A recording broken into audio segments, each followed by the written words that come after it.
There are people who are convinced of life after death, and there are those who completely deny it, but surely each of us deep down would like it to exist after all. It is difficult for us to come to terms with the fact that, having lived and endured so much, we will lose all of it as if nothing had happened. What is there to hide?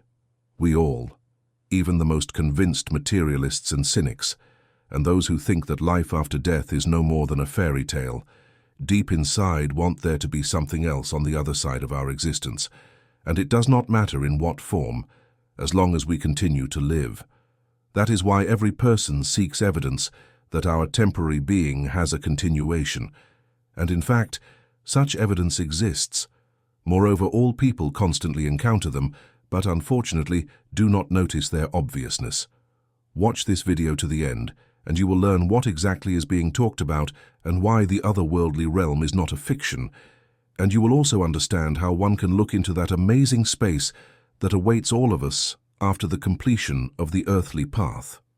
In addition, you will get acquainted with the revelations of those people who had direct experience of contact with the afterlife reality, and it is striking, forcing us to look anew at those things that have become almost ordinary for us. One of the outstanding and very serious psychologists who studied the topic of posthumous existence was Marie-Louise von Franz, a doctor of sciences and the closest colleague of the world-famous scientist Carl Jung. Together with him, she worked for about 30 years, making many important discoveries in the field of cognition of the mysteries of human consciousness.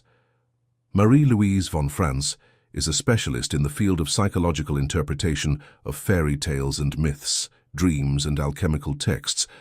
That is, the range of her scientific interests was very broad, and among them, the most important place was occupied by the topic of the afterlife, to the study of which she devoted many years of her academic activity.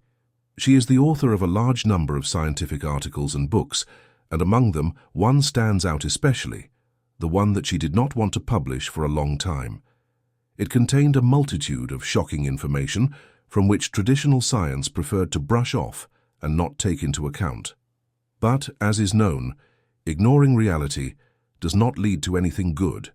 Sooner or later, the truth will find its way. That is why Marie-Louise von Franz nevertheless decided on a desperate step, and at the end of her career took the manuscript to the publisher. As expected, its publication caused a sensation among scientists, but also among ordinary people, giving them hope for life after death. Further, you will learn why this happened and what in that book was so stunning for those doomed to death. That is, those who are about to slip into that sphere of being which at first glance seems final. Having conducted an innumerable number of experiments and observations, she came to a very interesting result, confirming what the ancient mystics said and what folk wisdom asserted in all corners of the earth. Here are the conclusions she made. The very structure of the human psyche, as if hints that after bodily existence, a subsequent life awaits us. It is unknown whether this knowledge is embedded in our consciousness by nature itself, or it is done intentionally by the Creator himself, but in any case, somewhere deep within us lies the ability to perceive the otherworldly realm, and it is unlikely that this is accidental. Marie-Louise von Franz said, "I can declare with full responsibility, someone or something prepares us not for the end of biological life, but for a deep spiritual transformation that will necessarily occur after the last breath." Why did the great scientist, who adhered to strict materialistic views all her life and gained fame as a great skeptic, suddenly come to such a conclusion? What is the reason for such a change in convictions? Working side by side with Carl Jung, she was accustomed to trusting only facts, moreover, repeatedly confirmed. Also, rigid materialistic positions protected her from condemnation and ridicule from fellow psychologists. The whole point is that Marie-Louise von Franz worked for several decades with patients doomed to death, studying their behavior and psyche in detail and attentively.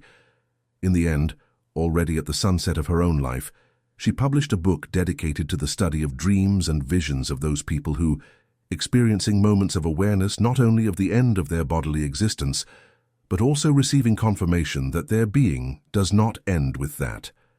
Here is one of such cases that she cited as an example. An elderly woman, who had little time left to live in this world, shared her astonishing dream with the doctor who cared for her in the last moments of her life. In this dream, she met her long-deceased husband, whom she loved very much. This meeting became a deep, consoling experience for her. In the night vision, the spouse addressed her with tenderness and soothing words, assuring her that yes, bodily existence will end, but in its place, spiritual life will continue, and in the world where she will soon have to enter, everything will be fine. In it, they will be together again, inseparable as before. Then he left his spouse, and she found herself on the seashore. The dream was memorable to her because an incredible feeling of calm and peace descended upon her. The fear of death and physical torments disappeared. She described her state as the attainment of grace. The woman who experienced this consoling dream lived out her last day, and her departure was filled with great dignity. She died with a smile on her face.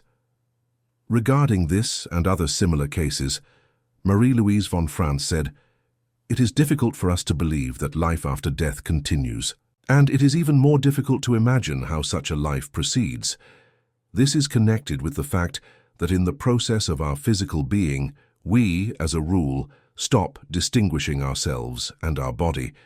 We remember it only when we feel emotionally bad or when we get sick. But if we observe ourselves, then with surprise we will discover that our subconscious constantly tries to convey to the mind the fact that after bodily existence, a subsequent life awaits us. These consoling messages from the inner world should not be ignored, because they not only give us hope and endow life with deep spiritual meaning, but also help us get acquainted in advance with what awaits us on the other side of the mortal world." Marie-Louise von France believed that the most important key to this is our own dreams. On the one hand, dreams are nothing more than the work of the psyche in processing data from reality, and on the other hand, it is such a state of our consciousness in which we become more receptive to metaphysical phenomena of being. But if we look at dreams much broader, then we can recall the well-known formulation, "Sleep is a little death." She claimed that this is indeed so. Sleep in its essence is a rehearsal of death. We as if gradually get used to what will happen when we leave the mortal world. After all, when we sleep, our consciousness is not burdened by the body, and the soul separates from the flesh, as it happens during dying. Moreover, this is not only a similar experience, but also an experience of direct contact with the other worldly reality. This is not some separate space, like an island in the ocean, cut off from the whole world, but such a level of being that permeates all that exists, including our earthly plane. Therefore, if desired, one can discover its presence even where it is least expected, namely, in a dream. The universe is arranged so that each of its levels as if overlays another, deeply penetrating into it. In other words, the posthumous reality is much closer to us than it seems. And since in the state of sleep, we are more receptive to subtle energies, we can directly receive visual information from it. That is why we are sometimes visited by prophetic dreams and mysterious mystical visions that predict not only what will happen to us in life, but also what will happen after death. In her stunning book, she describes a case when a patient, understanding that soon he would have to leave this world, saw an amazing and deeply symbolic dream. On the windowsill of the hospital ward where he was, a candle was burning. But suddenly it went out, and everything around plunged into gloomy darkness.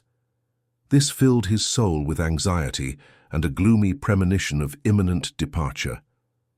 Even in the dream, he felt the bitterness of losing his own life, but on the other side of the window, that is, in its reflection, the candle flared up again, brighter and brighter. From its flame emanated the light of peace and tranquility, as if someone had specially lit it there, so that his soul would not get lost in the darkness and could find the way to another being. The symbolism of this event impressed the man so much that even after awakening, he remained in a state of reverent awe before the greatness of the mystery of death. He forgot about his fears and anxieties, and no longer feared the cessation of his own physical existence, but on the contrary, even with some degree of relief, thought about it as if he was about to set off on a journey that he had long dreamed of. to those places where many amazing discoveries await him. Up to the very end, this patient remained in a good mood, and when he died, everyone around noticed that he left as if he clearly understood where his soul was heading. A special atmosphere of the accomplished reigned in the hospital ward, and the visions of people facing death indicate that during life or directly before the completion of the earthly path, someone prepares our consciousness for a deep spiritual transformation, for the continuation of existence beyond the body. Of course, every person decides for himself what to believe in, but agree it would be very good if posthumous existence really turned out to be true. After all, then this would explain a lot in our life and give hope that everything happens not by chance, and in the end, good will be rewarded and evil punished. Write in the comments, have you or your acquaintances had visions about the otherworldly world? Such knowledge is worth its weight in gold because they help to look at many sides of our life from a different angle. And also put likes and subscribe to the channel. This helps in its promotion. On it, quite a few interesting and fascinating films dedicated to mystical themes have already been posted. I recommend watching. It will be interesting. Thank you very much for watching. Good luck and goodness to all.